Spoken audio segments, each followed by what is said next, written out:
know when to start. Yes, you can start now. Right.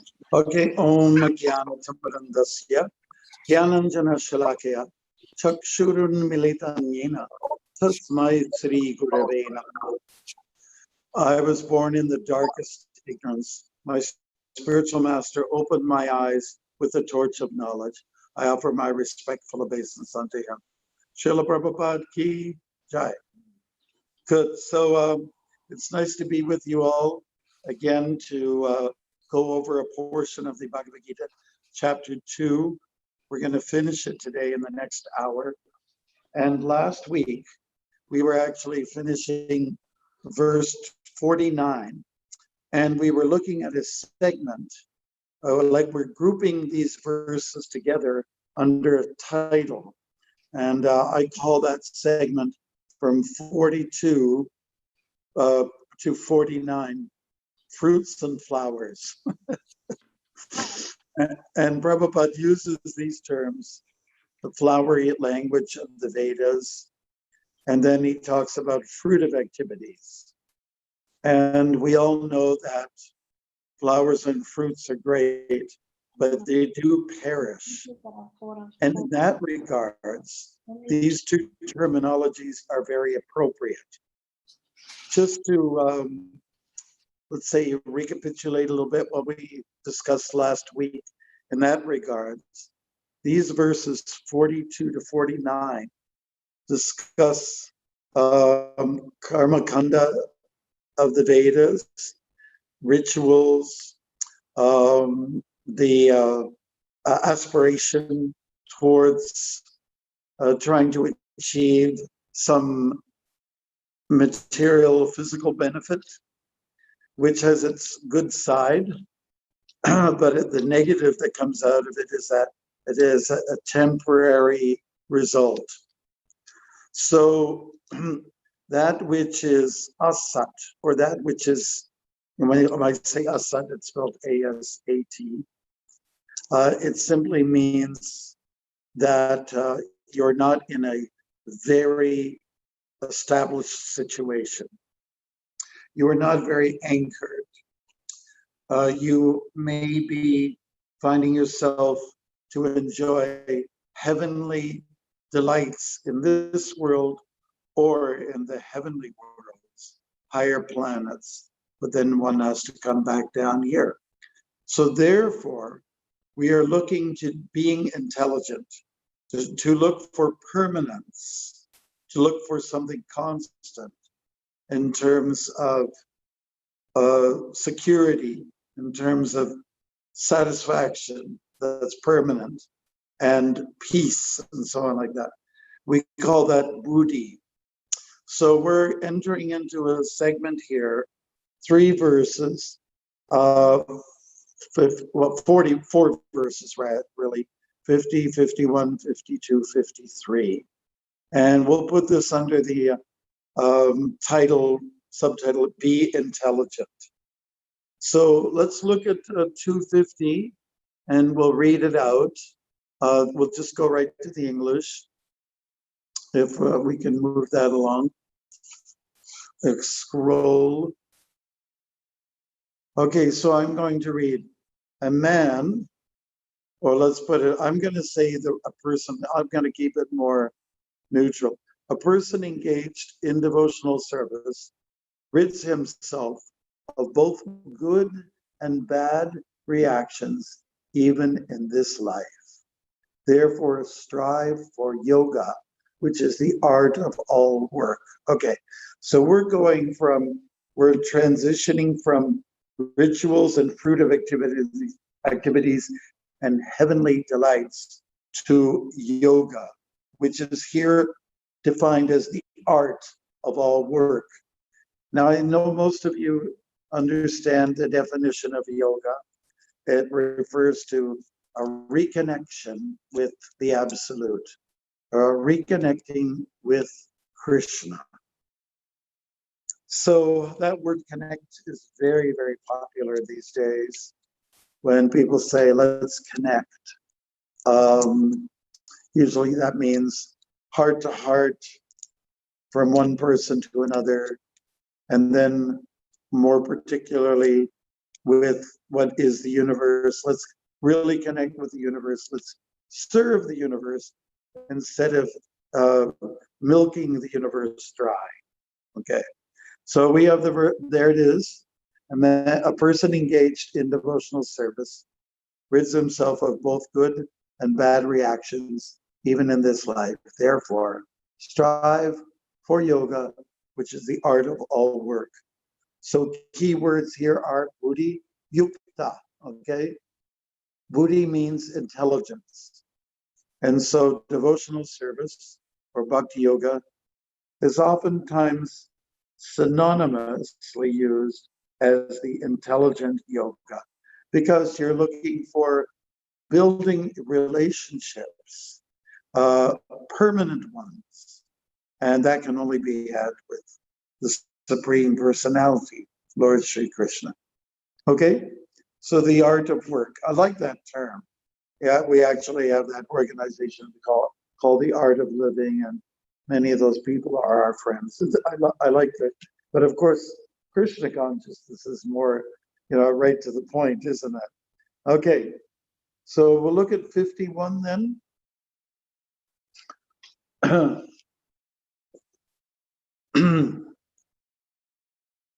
And we'll see how this theme pervades through these 4 verses. And we'll see common words. I can see it right there now. Buddhi yoga, buddhi yukta. By thus engaging in devotional service to the Lord, great sages or devotees free themselves from the results of work in the material world. In this way, they become free from the cycle of birth and death and attain the state beyond all miseries by going back to Godhead. So here we're talking about another level. The level of devotional service is better than karma kanda. So, in the Bhagavad Gita, we have descriptions of karma yoga, jnana yoga, and then bhakti yoga. So here we're talking about moving from karma yoga and becoming intelligent, getting away from the heavenly delights and striving for liberation, which means the freedom from cycle of birth and death. So 54, I'm sorry, 52, excuse me there. When your intelligence has passed out of the dense forest of delusion, you shall become indifferent to all that has been heard and all that is to be heard. So again, the dense forest of delusion, it's a very nice expression to explain once again that, let's get beyond Vedic rituals, Nishtragunya, Vavarajuna. Let's get beyond the 3 modes, material nature. And so there's a nice example cited in the purport by Madhavendra Puri. And I think most of you have heard this before. He's saying, oh, my prayers 3 times a day, all glory to you. O bathing, I offer my obeisance unto you. O demigods, O forefathers, please excuse me for my inability to offer you now my respects.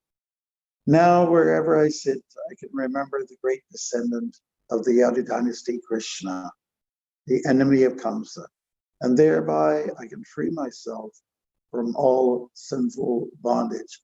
I think this is sufficient for me. So if we know a little bit about the story of Madhavendra Puri, he had gone through transformations, and he was a very enlightened soul, and he was very attached to the deity of Kirchura Gopinath. So just like most transcendentalists, they came from one level and they evolved. We have the example of Shukadev Goswami. He was Brahman realized, and then he moved on. The 4 Kumaras, they were also Brahman realized, and they moved on because through the sensual power of the nose, they smelled the tulsi leaves, and then while they were in meditation, it caused them to open their eyes, and then they saw tulsi leaves, and they were offered at the feet of Vishnu, the divine lotus feet. So they looked at those feet, and they thought, "This is it. We've reached it. We have evolved." So again, the dense forest of illusion, the forest where there's lots of fruits and there's lots of flowers. We want to get beyond that and go into a clearing and enter into divine consciousness. So that 53, when your mind is no longer disturbed by the flowery language of the Vedas, and when it remains fixed in the trance of self-realization, then you will have attained the divine consciousness. So you see, we're now finished with that segment. The fruits and flowers can be put away now. We're going to go for the real nectar, pizza. No, I'm just joking. Okay. So let's look at text 54. This is a whole new segment of this chapter. And I believe it's going to take us right to the last shloka in the 70s. So what is important here is, as you know, this is a dialogue, 700 verses. Sanjay is there, Dhritarashtra, they open it up and they finish it off. But in the middle, this is like a thick sandwich. And in the middle of this, the 2 pieces of bread, slices of bread. Sanjay, Dhritarashtra on the top, or on the bottom. And then we have in the middle, the chunky, fleshy part is all the extracts from Krishna's mouth and Arjuna's as well, because Arjuna asks most of the questions. And they are for our benefit as well as they are for his benefit. He asks a classic question in 54. To paraphrase it, how can I tell who's divine, who's beyond the fruits and flowers? How do I know? So Arjuna said, "Oh Krishna, what are the symptoms of one whose consciousness is thus merged in transcendence? How does he speak? And what is his language? How does he sit? And how does he walk?"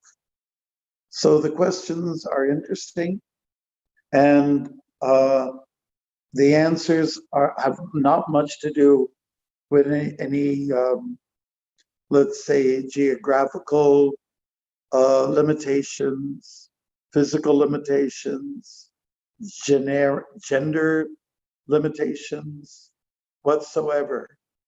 The symptoms that Krishna is going to describe are more to do with the state of mind.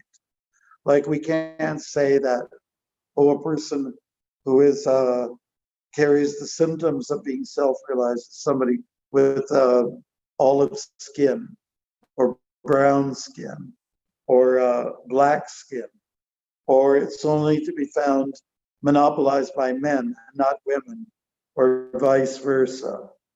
And you cannot limit it that way. It's really more the state of mind and consciousness. So yeah, it's a classic question. It's an iconic question because we also want to know. I want to be with a perfect person.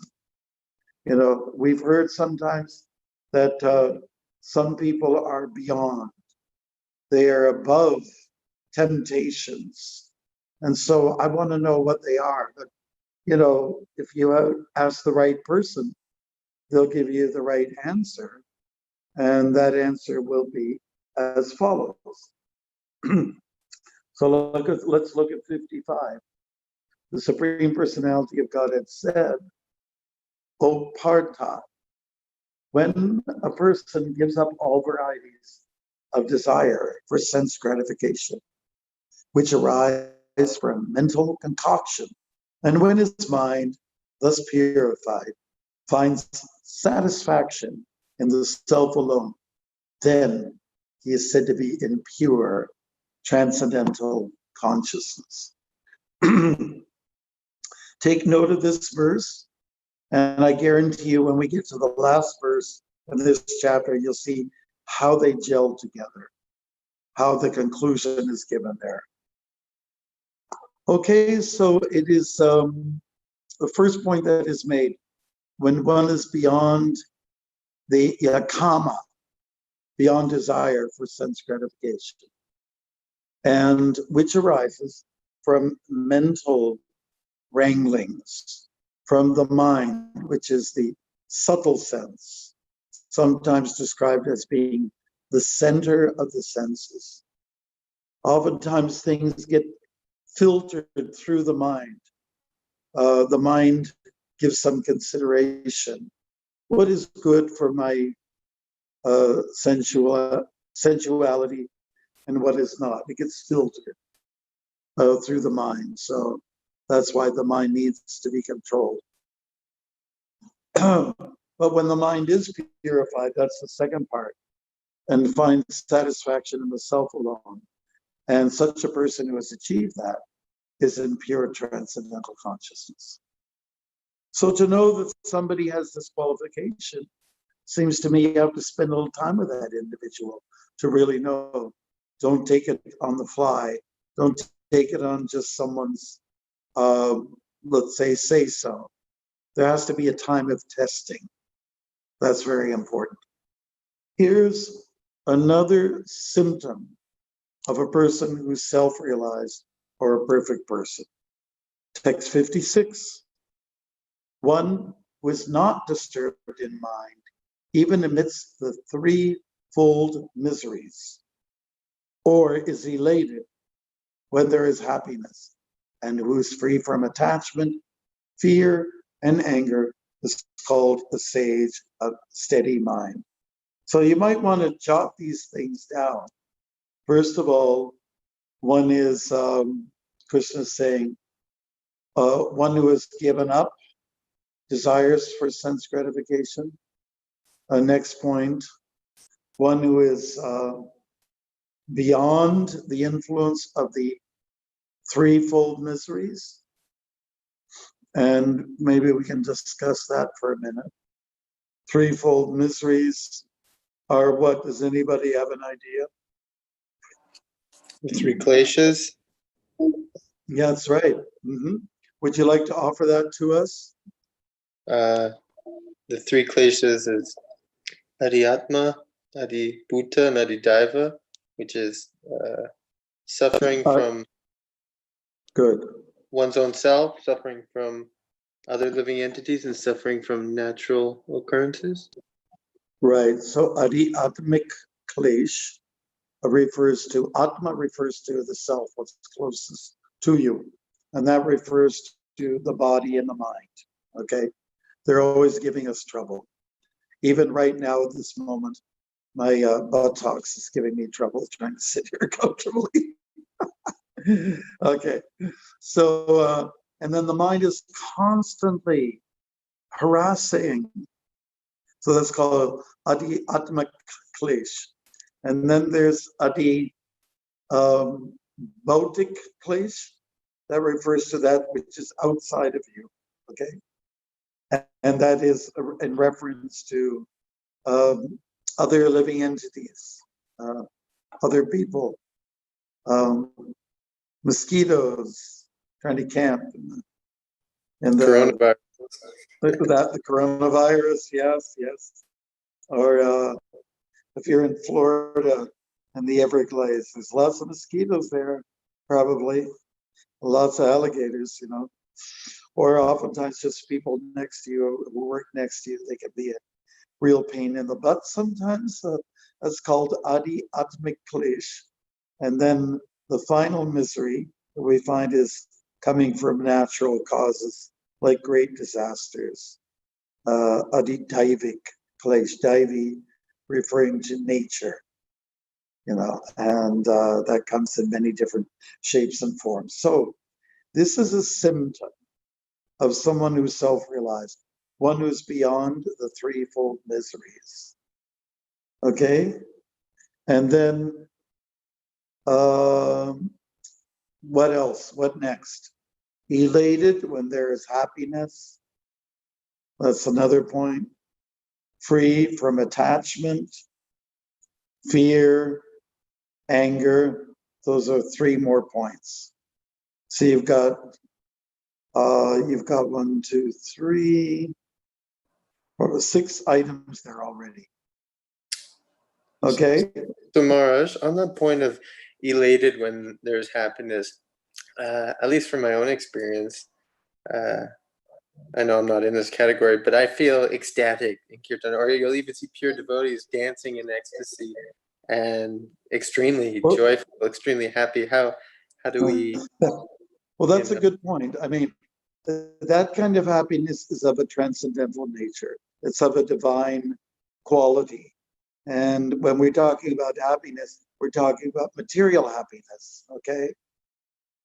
And the joy that people experience on a physical level. What people do on the weekends, for instance, that kind of happiness is, one should be beyond that and not be fazed by it. So mundane happiness. It's just like, yes, exactly, the mundane happiness, okay? Like a little kid likes his ice cream cone. And he's very happy suddenly. He's got his sugar, On that topic, Maharaj, so the mundane happiness, even if we experience, as long as we don't rave about it or meditate upon it, Yeah. you're right. Yeah, good point. The thing is, don't go into overdrive with it. Just like you're driving a car, just like somebody like Aravind, he drives his car very carefully, right? Like in the mode of goodness, I'm just assuming. We are And We're hoping. okay. So the point is, you enjoy the drive. You simply go, observe the signs, and don't go over the speed limit.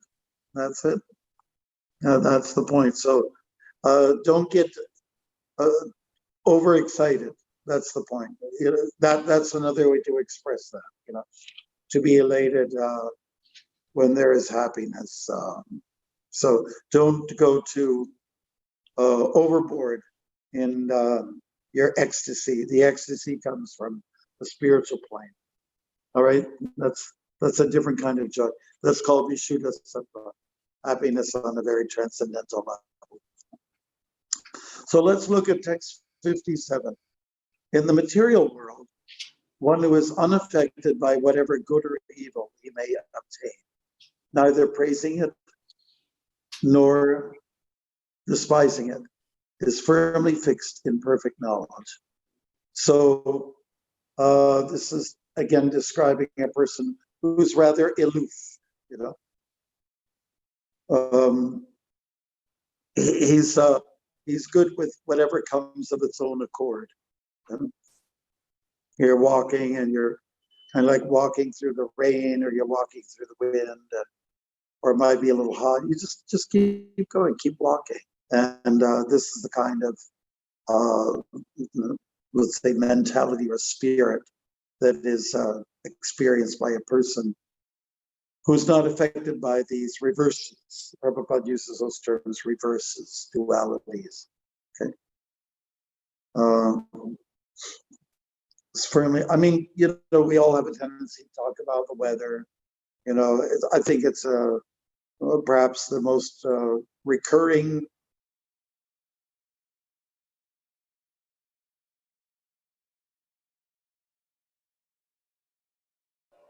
You went mute, Maharaj. Okay. There we go. Yeah, so there we are. So this is, again, another point that you can write down as a symptom of someone who is beyond, okay? Somebody that you can really, let's say, gain some peace from, some advancement. Now, the next verse is really beautiful and colorful because it gives us an imagery. And there are lots of beautiful images that we find in the Bhagavad Gita, and this is one. One who was able to withdraw his senses from sense objects, as the tortoise draws its limbs within the shell, is firmly fixed in perfect consciousness. So when I was a kid, I liked elephants and I liked turtles. I thought turtles were absolutely cool. Like, we used to have a lot of snapping turtles where I grew up.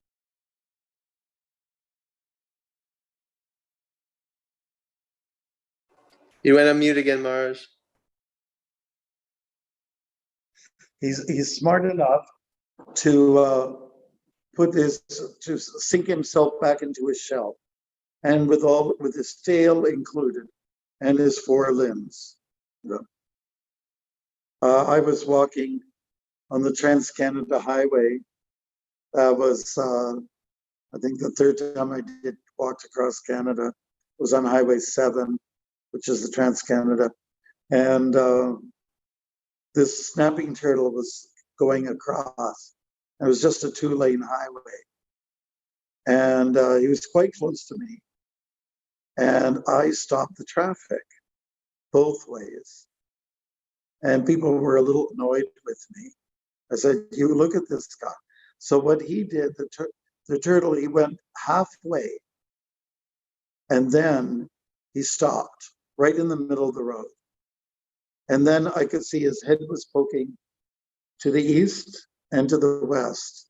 And what he decided to do was, I'm not going any further. So he drew his limbs within his shell. And I remember I was pointing to the motorists. I was saying, watch this guy here. So the traffic went around. They kind of like veer to the right or the left, depending on which direction they're going in. And they just made their circle around him. And then the coast was clear. The turtle poked out his head and said, okay, I'm ready to go again. And he made it. I felt really good about saving the turtle. So this is a very beautiful example, because we also need to know how to be like the turtle, and how to withdraw from those objects that might put us into a harmful condition. Like, say, when Maya strikes, or when the temptations are very strong, we should be in a position where we say, I am actually going to not involve myself. I'm going to see no evil, hear no evil, and speak no evil. You know? So there's times when we have to do that. In this way, we can stay secure in wisdom if we do not get carried away by our senses. So this is really a beautiful image, and is firmly fixed in good consciousness. That's another symptom, just to be firmly fixed as a result of withdrawing from the senses. That's also one of the or sense objects in the Eightfold Yoga system, or Ashtanga Yoga. You follow 8 practices, ending up with samadhi. And there's one of the practices is to withdraw. Okay, stay away from that which is going to lure you into the world of Maya. Okay, so we'll go to 59. Though the embodied soul may be restricted from sense enjoyment, the taste for sense objects remains. But ceasing such engagements by experiencing a higher taste, he is fixed in consciousness. So you see what's going on here is that you have to take up higher engagement. That way you stay away from the inferior stuff, the mundane stuff, of which the fruits and flowers category is part of. So engage in superior engagement. That's the point. And I think that you might want to take this as another classic question. This is, how can I give up sense gratification? People ask that. How can I give up my bad habits? Answers right here. Take up superior enjoyment. You know, take that which is going to be more tasteful and bring you greater results. Okay, let's take a mundane example. Has anybody ever drank beer before?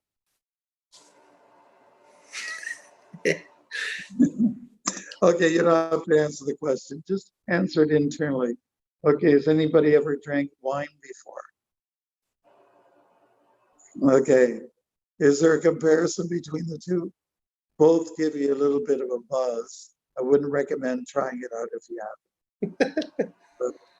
But one is definitely more refined than the other. Need I say which one it is? Okay. Or like many of us, we took to eating all the wrong things, you know?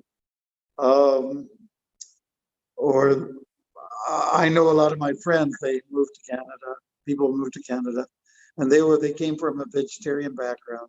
And then they tried to get into checking out chicken, so on, things like that. And Prabhupada said, I have never tasted, but my disciples have described. So when you know yourself, I was raised in a meat-eating family, and there weren't too many different colors. You know, there was brown and red and a little bit of white. When I became a vegetarian, I said, oh, there's green and there's purple and orange and you know, and wow, look at the variety of just look at the diversity. My doors opened up to a whole new planet, I guess you could say, a new experience. And surely the tastes are more diverse on a violentless diet. So it's superior. And most people who take to like a serious vegetarian diet, they don't revert back to the old days. They can't. It's so absolutely disgusting. I've been in places where we've had oxtails. Oh God, you know, oxtails. I don't need to talk about it before and to go back. And I was so happy to meet devotees. Thank you, devotees, for endorsing the vegetarian diet and letting me know about prasadam. And I could leave that other stuff behind forever. I kissed it goodbye, and I never had to go back to that. Okay, so again, classic question. Let me just finish it. I'll listen to you. Classic question. Okay, how do I give up this enjoyment? And all I can say, take up a superior activity, and that is devotional service. Better quality of food, better quality of music, better philosophy, you know, opportunity to dance, and so on and so forth. You know, just overall a sattvic atmosphere. It's definitely superior. Okay, question. Just a quick one. So does that taste for the sense objects, do they ever actually go away? Sometimes maybe I'll smell it and, you know, something. Yes, back. there's a tendency for that to linger. There is a residual effect. There's no doubt about that. For some people, it depends on your determination, your strength of determination. Some of us will be absolutely disgusted, even though it's familiar to us and we've been weaned on it. But again, it's superior stuff. Prabhupada talks about when the Gaudiya Math opened their mission in one of those Oriental countries, and they were accustomed to eating. It was like you put a dead dog in a pan, and then you put a lid on it, and he starts to ferment, and you keep it on like that, And if you open the lid, it's so absolutely disgusting, but it's considered to be, what do you call it, a delicacy, right? In some countries.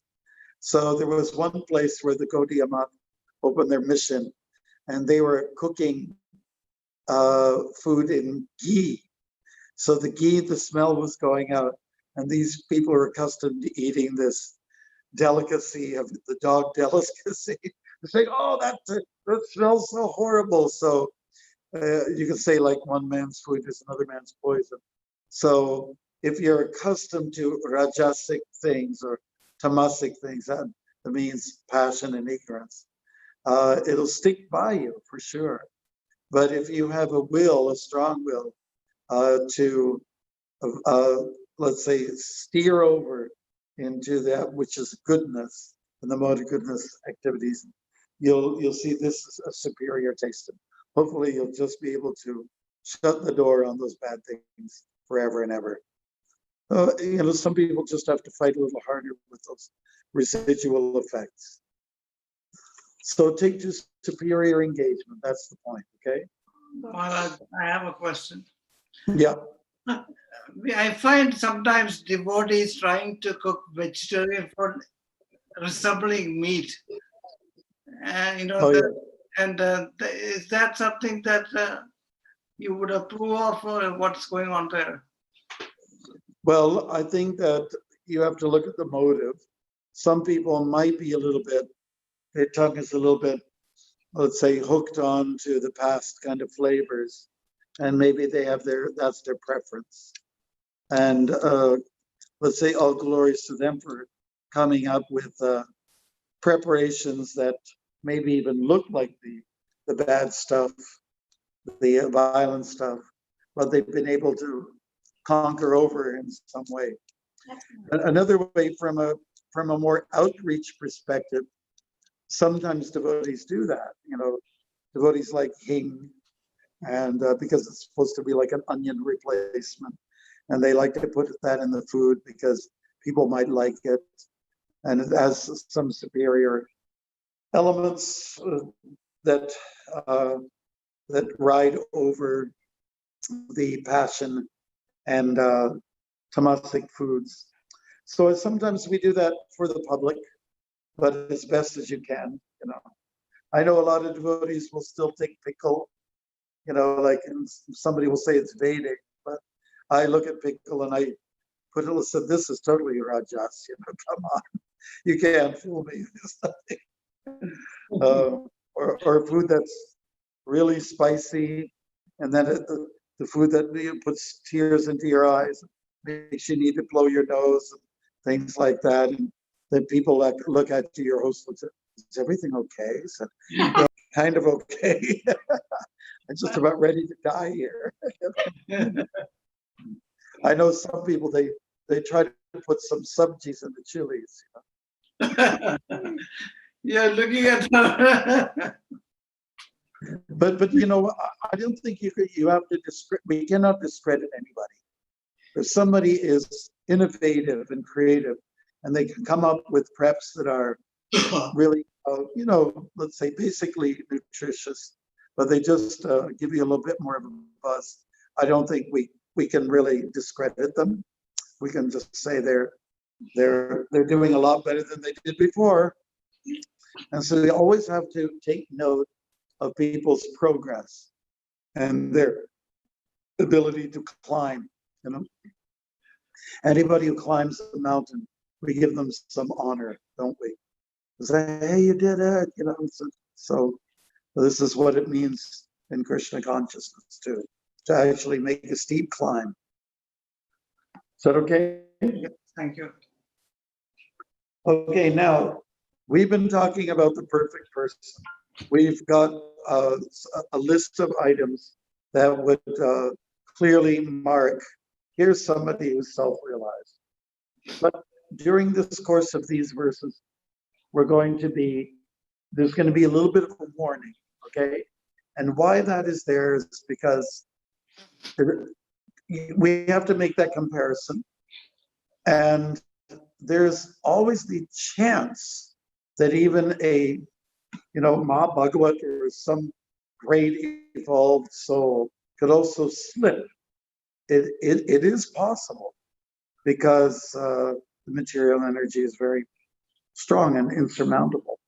Okay, so let's look at 60. The senses are so strong and impetuous, O Arjuna, that they forcibly carry away the mind, even of a man of discrimination who is endeavoring to control them. So it's just basically a warning that we have to be careful in the course of our becoming divine. So next verse again, 61. It's on the positive side. Another symptom of a self-realized soul, one who restrains his senses.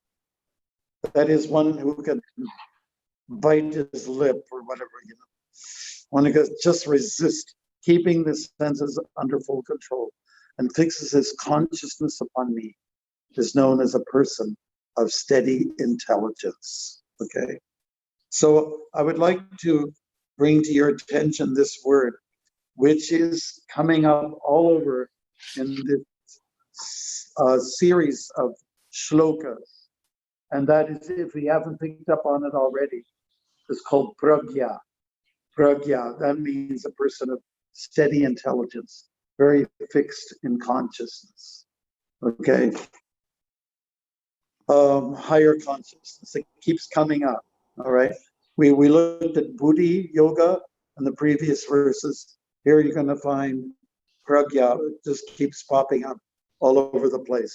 So when you're studying your Gita, look at some of these verses, as well as key significant words, and that they are repeated over and over again, so that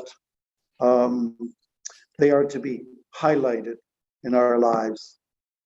Okay, so we're doing good. We just did 61, right? Right. Yes. Okay, 62 and 63. These two guys are doing what verse 60 did to us.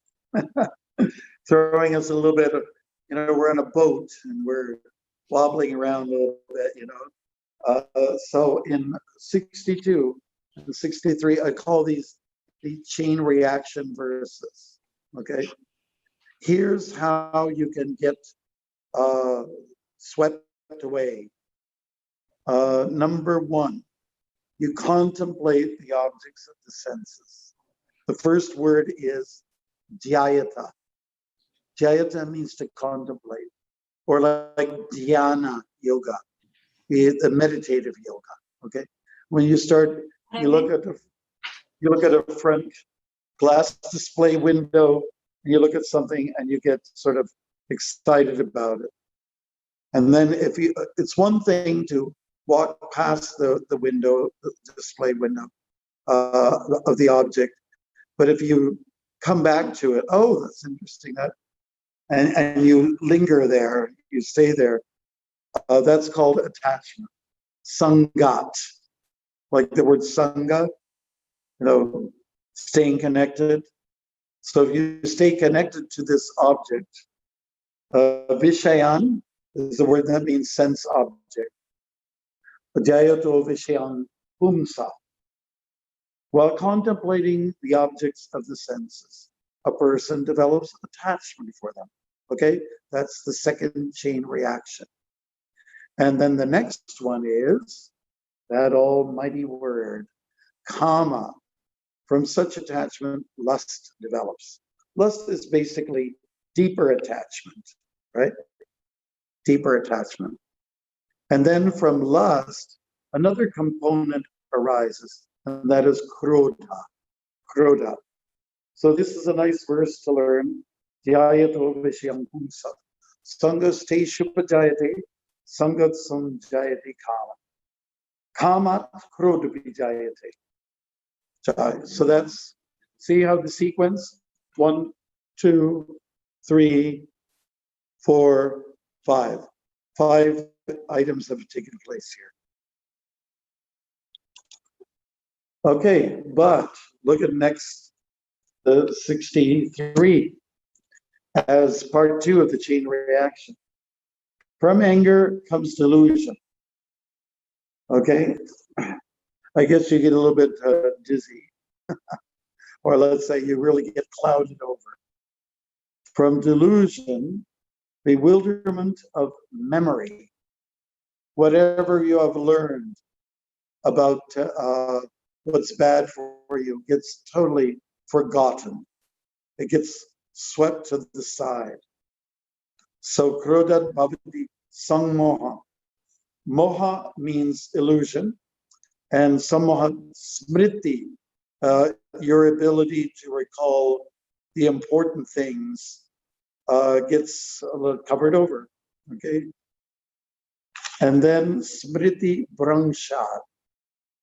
Brangshad refers here to bewilderment, a deeper illusion. It's just another level.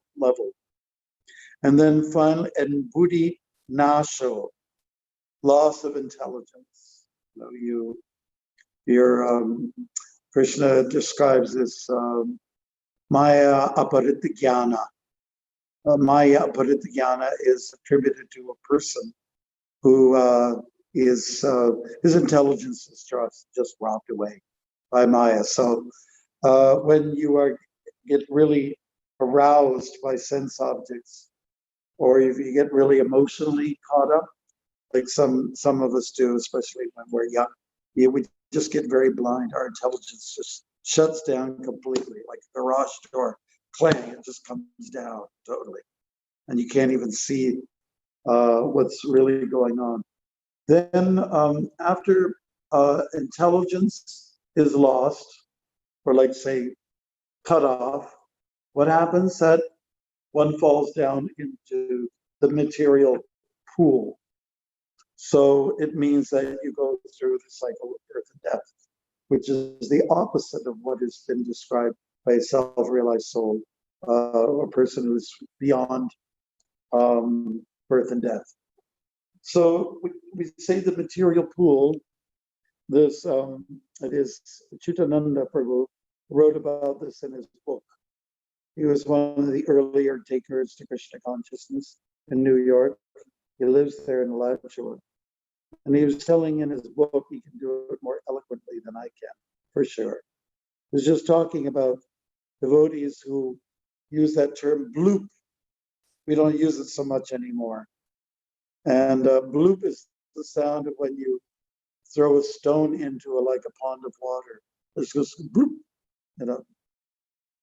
So I remember when I joined the temple, I'd hear the word sometimes. Oh, what happened to so-and-so? Oh, that person blooped. What does it mean? Bloop. Prabhupada asked that word, he was floating around. And he said, what is this bloop? What is this bloop? And so it was clarified. Prabhupada, it means when, somebody falls into dark down into Maya. So, by the way, anybody who does take some traction in Krishna consciousness, but then they fall away, we never want to vilify them. We never want to shame them or dishonor them to the point where they find it's too hard to come back. That's just a big offense. So those are the two chain reactions, You might want to, for homework, if you haven't done already, just jot down what are the progressive or degressive reactions that happen as a result of contemplating the objects of the senses. Just to put it in plain English terms, you just go down. You go down to where it's dark. Okay, so that's warning us of how not to get enticed. Okay. Text 64 brings us back to the point of a person who is free, a person who to look up to. So here it is. But a person free from all attachment and aversion, and able to control his senses through regulative principles of freedom, can obtain the complete mercy of the Lord. So the new items that have come to us here is, like we already talked about, free from attachment and aversion, basically. and control of the senses. We already mentioned that. And that's done through the power of sadhana, okay? Which Prabhupada has encouraged everyone to do. In the morning you get up, you chant japa, you might do a little puja, you do a little study, and or a little bit of an arti, and that's our sadhana for the morning. Then we get on with the rest of the day. Okay, so if you do those things, what happens to you? Here's a new word. You know, it pops up. It's another one that's going to be tossed around a little bit in a nice way. So it's called prasadam. Prasadam. Prasadam literally means mercy, causeless mercy. Like 2 nights ago, I met a fellow. He has long hair and mustached. He had his mask on. He said, "Excuse me, I've studied different religious organizations. Is it possible to get enlightened within a very short time?" And I told him, yes, it's possible, but usually it takes a gradual process. It takes its time, like climbing a mountain, you know.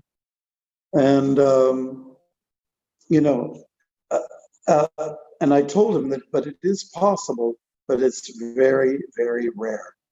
And then he asked me, is it possible to be enlightened like that? But I guess it requires divine intervention. Divine intervention, like God has to come into the picture. And basically I said, yes, divine intervention means causeless mercy. You know, this divine intervention means that you're blessed with a mercy that you did not earn. You achieved some great results that you didn't really earn for yourself. So mercy is a principle. So I think that has to be taken into account. That when we're talking about an enlightened soul, that person is a recipient of mercy. And I believe that's another point that needs to be jotted down. Okay? So, and the next verse, also the word prasadam is 65. It's the first word in the Sanskrit delivery. For one thus satisfied in Krishna consciousness, or the one who has received such mercy, the threefold miseries of material existence exist no longer. And such satisfied consciousness, one's intelligence is soon well established. So again, the word buddhi, intelligence, buddhi, pragya, prasadam, okay? Keywords to keep in mind. And we're going to find some other words that should really shine through. Text 66, one who is not connected with the Supreme. Here we're talking about, again, swaying back to what the person that you should not be or not associate. One who's not connected with the Supreme in Krishna consciousness, and that's neither transcendental intelligence nor a steady mind, without which there's no possibility of peace. And how can there be any happiness without peace? So, buddhi, that word comes up again. Another key word that equates one to being advanced, shanti, peace, peace within. And then the last word is called sukham. This should be happiness. Oftentimes these are equated. They're like synonyms. Shanti and sukham. Yeah. And I think that's another description of a self-realized soul, one who is peaceful and one who's basically happy. I remember when I joined the movement, there was a sannyasi staying at the temple, and he always looked so grumpy, and it was not what I pictured, a self-realized soul should be. I knew he showed some detachment. He was quite aloof in that way, but I was trying to understand it, in a sort of a logical. Well, maybe because he's from New York. No offense, some some New Yorkers are a little bit, they're very detached from everything because they've seen everything. Okay. All right. So we're going to go to another strong image. 67. How are we doing for time? It looks like we're not going to make it to the end here. Okay. So we'll finish with this one then. Another strong image. Okay. To bear in mind. 67. As a strong wind sweeps away a boat on the water, even one of the roaming senses on which the mind focuses can carry away a man's intelligence. Yeah. So mind, intelligence, senses are all addressed here. They all seem to work together, and sometimes they work against each other. But you know, the image is very appropriate. If you've ever been on some kind of a sailing device out in the open wind and water, you can understand what we're talking about here. The currents change so drastically, and if you're not attentive, you know, your whole sailing device will just go collapse in the water, and you might have a hard time to get it back up in action again. So there you go. This is again it's a warning for what can happen to anybody for that matter. That's 67, and I guess we should just kind of end it there. As I don't want to. We could zip through here if you wish. Bruce, what's the verdict on that? Your call, Maharaj. It's my call. Okay. We can do that. That way we'll finish the chapter. Okay. Yeah, there's so only like 3 pages. yeah, we can do it. You think so? More shlokas, right? Yeah. So while you are thinking about what to do here, in the Facebook, Garuda Prabhu had commented saying, Swamiji, my affectionate pranams. Good to see you and hear you here. So, Okay. Who's that person? Garuda Prabhu. Garuda. Oh yes, Garuda. Okay, yes. Garuda from Virginia. Yeah, nice. Okay, so text 68. Yes. He said, Okay. nice exegesis. I'm sorry. Nice exegesis. Okay. Wow. Thank you. That's an honor to hear from him. He's my good friend. So let's do that. I'd love to hear it from him too. Text 68. Okay. Therefore, Almighty armed, one whose senses are restrained from their objects is certainly of steady intelligence. This verse is an endorsement to pretty much what we heard already. Again, Krishna gives a long, super drawn out answer, but you know, it's hefty, it's heavy, and it's also heavenly. He's giving us a lot of food for thought, and you know, really putting a lot of muscle onto this this person that we call self-realized. So 69. What is night for all beings is the time of awakening for the self-controlled, and the time of awakening for all beings is night for the introspective sage. Here's again a comparison of the self-realized soul. The self-realized soul will rise in the morning, early, a sattvic hour, Brahma Muhurta, and engage in the process of self-realization, contemplation, starting the day on a good note, on a happy note. And so, whereas a person who's coming from a more conditioned condition of life, that individual is usually habituated to darker activities and is definitely on a different shift. Definitely. Good. So follow the wise, you know, rise early. Text 70. A person who is not disturbed by the incessant flow of desires. Here's another image. Just picture this in your mind. an image that enter like rivers into the ocean, which is ever being filled, but is always still, and alone achieve peace. And not the man who strives to satisfy such desires. So there's kind of an equanimity or a levelness to a person who's not disturbed. So just like when rivers do flow into the ocean seems to stay at one level.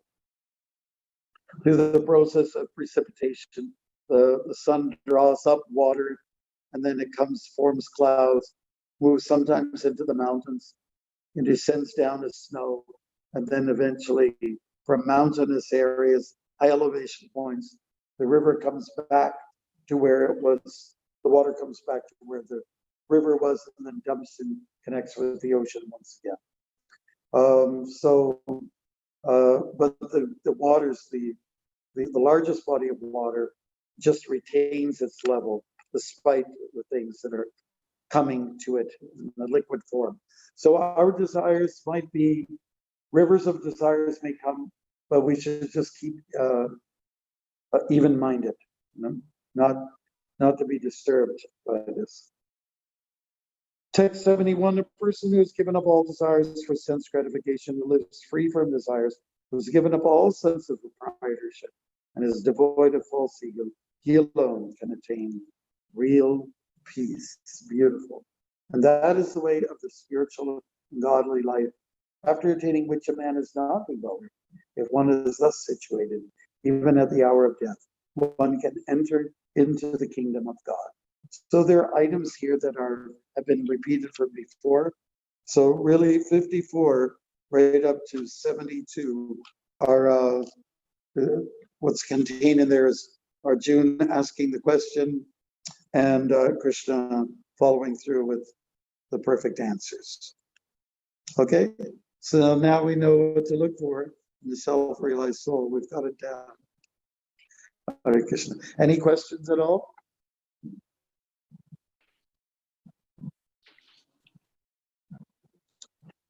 No, I don't have any questions anywhere. Okay. Any one of you, Ryan, Nate, and Mandala? That's No okay. more questions today. Thank you. Okay, so I hope it was helpful. Are we going at a good rate for everybody? Yes, I mean, Okay. Then, you might like to go through chapter 3 now, and so that we can be a little more prepared and look for some keywords and see how some verses group together and they are naturally tie in. Try to get to the flow of the conversation, particularly what Krishna has to say and why he says it. Okay, thank you so much. Jai. Srila Srila Prabhupada ki Jai. Hare Krishna.